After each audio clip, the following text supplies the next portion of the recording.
যে ফুটেজগুলো গাড়ি থেকে রেকর্ড করা হয়েছে, পিছনে যেভাবে মানে এলো পাথারি, ইট, পাটকেল, কাদা এসব ছোড়া হয়েছে, এরা চায় না কোনো রাজনৈতিক দল কোনো কর্মসূচি করুক। আমাদের কোনো মিটিংয়ের পারমিশন দিচ্ছে না। পুরোপুরি মদত দিয়েছে দেশের প্রধানমন্ত্রী, স্বরাষ্ট্রমন্ত্রী এবং বাংলার মুখ্যমন্ত্রী শুভেন্দু অধিকারী এটা এক্সিকিউট করেছে।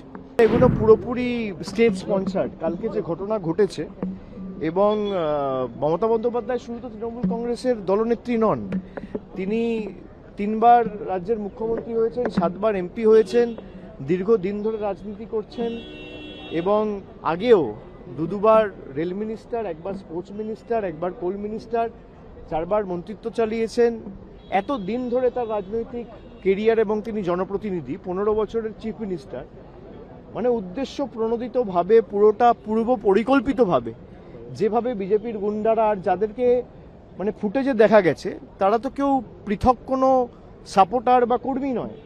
তাদেরকে এমএলএর সাথে দেখা গেছে, তাদেরকে বিজেপির প্রার্থীর প্রচারে দেখা গেছে, বিজেপির বড় বড় সব নেতাদের সাথে তাদের ছবি রয়েছে। আমার কাছে ছবি আছে, আমি দেখাতে পারি আপনাদের। পুরোটাই স্টেট স্পন্সার্ড। এরা চায় না বিরোধী রাজনৈতিক দল থাকুক, বিরোধী রাজনৈতিক দলের নেতারা বেঁচে থাকুক, প্রাণে মারতে চায়। গতকালের যে ঘটনা, এটা আবার প্রমাণ করছে। আপনারা দেখেছেন, আমি যেদিনকে এয়ারপোর্টে গেছিলাম, এখানে স্পিকারের সাথে দেখা করতে এসেছিলাম, সেদিনকে রাত্রে কলকাতায় ফিরে যাওয়ার সময়, খুব সম্ভবত 19শে জুন, এয়ারপোর্টে বন্দুক হাতে দেখা গেছে বিজেপির এক দুষ্কৃতীকে। এখনো পুলিশ তাকে অ্যারেস্ট করেনি, যার সাথে শুভেন্দু অধিকারীর ছবি রয়েছে, যিনি বর্তমানে এখন বাংলার মুখ্যমন্ত্রী। যিনি বন্দুক হাতে এয়ারপোর্ট গেছিলেন, তাকে পুলিশ এখনো পর্যন্ত গ্রেফতার করেনি। তার কারণ, তাকে মদত দিয়েছে বাংলার মুখ্যমন্ত্রী শুভেন্দু অধিকারী। গতকালের যে ঘটনা ঘটেছে, পুরোপুরি স্টেট স্পন্সার্ড, এবং রাজ্য সরকারের সম্পূর্ণ মদত এই ঘটনার পিছনে না থাকলে কারো সাহস হয় না। যে ফুটেজগুলো গাড়ি থেকে রেকর্ড করা হয়েছে, পিছনে যেভাবে মানে এলো পাথারি, ইট, পাটকেল, কাদা এসব ছোড়া হয়েছে, এরা চায় না কোনো রাজনৈতিক দল কোনো কর্মসূচি করুক। আমাদের কোনো মিটিংয়ের পারমিশন দিচ্ছে না। কেন এত ভীত সন্ত্রস্ত কেন তৃণমূলকে নিয়ে? এত ভয় কিসের? দল ভাঙানির খেলা করেছেন, তৃণমূল কংগ্রেসের এমপিদের ভাঙিয়েছেন, এমএলএদের ভাঙিয়েছেন, আর এখন যারা বিরোধী দলের তকমা পেয়েছে, তারা তো আমি দেখলাম না গত 2 মাসেও তকমা পাওয়ার পরেও বিজেপির কোনো রাজনৈতিক নেতার বিরুদ্ধে কোনো আক্রমণ, কোনো একটা সাংবাদিক বৈঠক করে আক্রমণ করে দুটো ন্যায্য প্রশ্ন বা দাবি, মানুষের দাবি নিয়ে সরব হতে। তারা আক্রমণ করছে তৃণমূল কংগ্রেসকে, তারা আক্রমণ করছে মমতা বন্দ্যোপাধ্যায়কে, তারা আক্রমণ করছে আমাকে, তারা আক্রমণ করছে এখনো যারা তৃণমূল কংগ্রেসকে ভালো করে ভালোবেসে দলটা করছে তাদের। এই বিজেপি আর বিজেপির বি টিম মিলে বাংলাটাকে শেষ করেছে। আমার বিশ্বাস যে বাংলার মানুষ 3 মাসে এরা যা দেখিয়েছে, বাংলার মানুষ এদের ক্ষমা করবে না। অন্নপূর্ণার ভাণ্ডার নিয়ে প্রতিশ্রুতি দেওয়া সরকার ক্ষমতায় আসার পর অন্নপূর্ণা ভাণ্ডারের পর বুলডোজার চালিয়েছে। চারিদিকে ভয়, সন্ত্রাস, ভেঙে দাও, গুড়িয়ে দাও, জ্বালিয়ে দাও, কাটিয়ে দাও, গুড়িয়ে দাও, এই রাজনীতি, ভয়ের রাজনীতি। তারা বলেছিল ভয় আউট, ভরসা ইন। আজকে বাংলার মানুষ দেখছে 3 মাসের যে সরকার, ভরসা আউট, ভয় ইন। মানুষকে দেওয়া যত প্রতিশ্রুতি সব বন্ধ, সব একটাও পূরণ করেনি।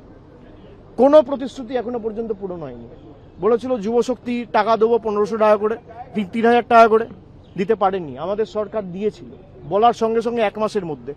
গত 5 বছরে আপনি একটা মহিলা দেখাতে পারবেন না বাংলায় যে বলতে পারবে যে লক্ষ্মীর ভাণ্ডারের যোগ্য প্রাপক হয়ে তিনি টাকা পাননি। আজকে প্রায় 3 মাসের মধ্যে 1 কোটি মহিলাকে অন্নপূর্ণা ভাণ্ডারের লিস্ট থেকে বাদ দিয়ে দেওয়া হয়েছে। এই সরকার দিল্লির তল্পিবাহক হিসেবে কাজ করছে, জমিদারদের অঙ্গুলি হেলনে চলছে। এবং কালকের যে ঘটনা, আমি এটা অত্যন্ত স্পষ্টভাবে বলতে চাই, শুধু রাজ্যের মুখ্যমন্ত্রী শুভেন্দু অধিকারীকে দোষ দিলে হবে না। এর পিছনে প্রত্যক্ষভাবে মদত দিল্লির নেতাদের রয়েছে। দেশের প্রধানমন্ত্রী, দেশের স্বরাষ্ট্রমন্ত্রী, দিল্লির সর্বোচ্চ নেতৃত্ব ইন্ধন এবং মদত না থাকলে এদের সাহস হবে না এই ঘটনা ঘটানো।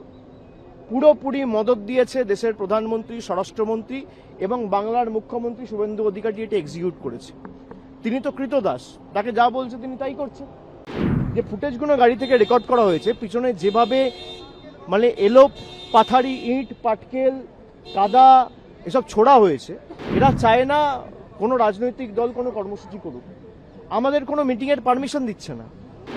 পুরোপুরি মদত দিয়েছে দেশের প্রধানমন্ত্রী, স্বরাষ্ট্রমন্ত্রী এবং বাংলার মুখ্যমন্ত্রী শুভেন্দু অধিকারী এটা এক্সিকিউট করেছে। এগুলো পুরোপুরি স্টেট স্পন্সার্ড। কালকে যে ঘটনা ঘটেছে, এবং মমতা বন্দ্যোপাধ্যায় শুধু তো তৃণমূল কংগ্রেসের দলনেত্রী নন, তিনি 3বার রাজ্যের মুখ্যমন্ত্রী হয়েছেন, 7বার এমপি হয়েছেন, দীর্ঘদিন ধরে রাজনীতি করছেন, এবং আগেও দুবার রেল মিনিস্টার, একবার স্পোর্টস মিনিস্টার, একবার কোল মিনিস্টার, 4বার মন্ত্রিত্ব চালিয়েছেন।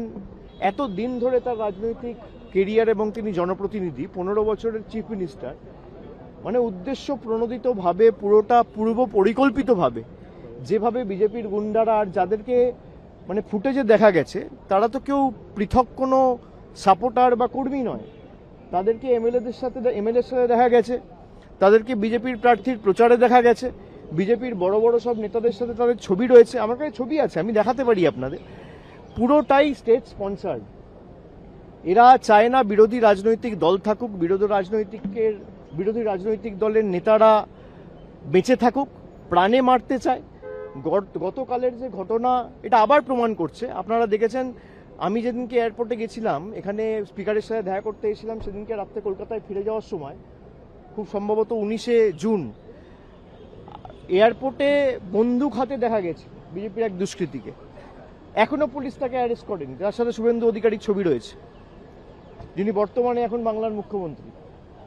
যিনি বন্দুক হাতে এয়ারপোর্ট গেছিলেন, তাকে পুলিশ এখনো পর্যন্ত গ্রেফতার করেনি। তার কারণ, তাকে মদত দিয়েছে বাংলার মুখ্যমন্ত্রী শুভেন্দু অধিকারী।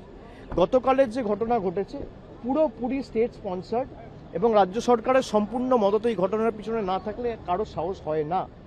যে ফুটেজগুলো গাড়ি থেকে রেকর্ড করা হয়েছে, পিছনে যেভাবে মানে এলো পাথারি, ইট, পাটকেল, কাদা এসব ছোড়া হয়েছে, এরা চায় না কোনো রাজনৈতিক দল কোনো কর্মসূচি করুক।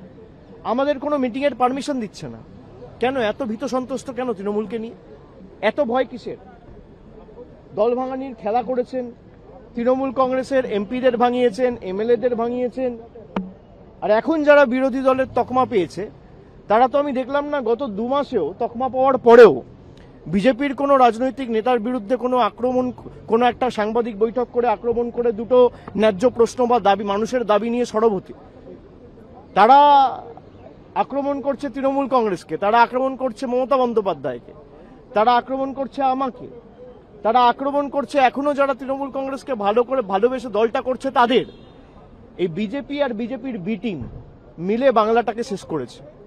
আমার বিশ্বাস যে বাংলার মানুষ 3 মাসে এরা যা দেখিয়েছে, বাংলার মানুষ এদের ক্ষমা করবে না।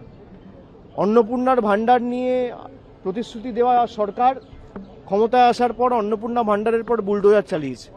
চারিদিকে ভয়, সন্ত্রাস, ভেঙে দাও, গুড়িয়ে দাও, জ্বালিয়ে দাও, কাটিয়ে দাও, গুড়িয়ে দাও, এই রাজনীতি, ভয়ের রাজনীতি। তারা বলেছিল ভয় আউট ভরসা ইন। আজকে বাংলার মানুষ দেখছে 3 মাসের যে সরকার, ভরসা আউট ভয় ইন। মানুষকে দেওয়া যত প্রতিশ্রুতি সব বন্ধ, সব একটাও পূরণ করেনি। কোনো প্রতিশ্রুতি এখনো পর্যন্ত পূরণ হয়নি। বলেছিল যুবশক্তি টাকা দেবো 1500 টাকা করে, 3000 টাকা করে, দিতে পারেননি। আমাদের সরকার দিয়েছিল বলার সঙ্গে সঙ্গে 1 মাসের মধ্যে। গত 5 বছরে আপনি একটা মহিলা দেখাতে পারবেন না বাংলায় যে বলতে পারবে যে লক্ষ্মীর ভাণ্ডারের যোগ্য প্রাপক হয়ে তিনি টাকা পাননি। আজকে প্রায় 3 মাসের মধ্যে 1 কোটি মহিলাকে অন্নপূর্ণা ভাণ্ডারের লিস্ট থেকে বাদ দিয়ে দেওয়া হয়েছে। এই সরকার দিল্লির তল্পিবাহক হিসেবে কাজ করছে, জমিদারদের অঙ্গুলি হেলনে চলছে। এবং কালকের যে ঘটনা, আমি এটা অত্যন্ত স্পষ্টভাবে বলতে চাই, শুধু রাজ্যের মুখ্যমন্ত্রী শুভেন্দু অধিকারীকে দোষ দিলে হবে না। এর পিছনে প্রত্যক্ষভাবে মদত দিল্লির নেতাদের রয়েছে। দেশের প্রধানমন্ত্রী, দেশের স্বরাষ্ট্রমন্ত্রী, দিল্লির সর্বোচ্চ নেতৃত্ব ইন্ধন এবং মদত না থাকলে এদের সাহস হবে না এই ঘটনা ঘটানোর। পুরোপুরি মদত দিয়েছে দেশের প্রধানমন্ত্রী, স্বরাষ্ট্রমন্ত্রী এবং বাংলার মুখ্যমন্ত্রী শুভেন্দু অধিকারী এটা এক্সিকিউট করেছে। তিনি তো কৃতদাস, তাকে যা বলছে তিনি তাই করছে।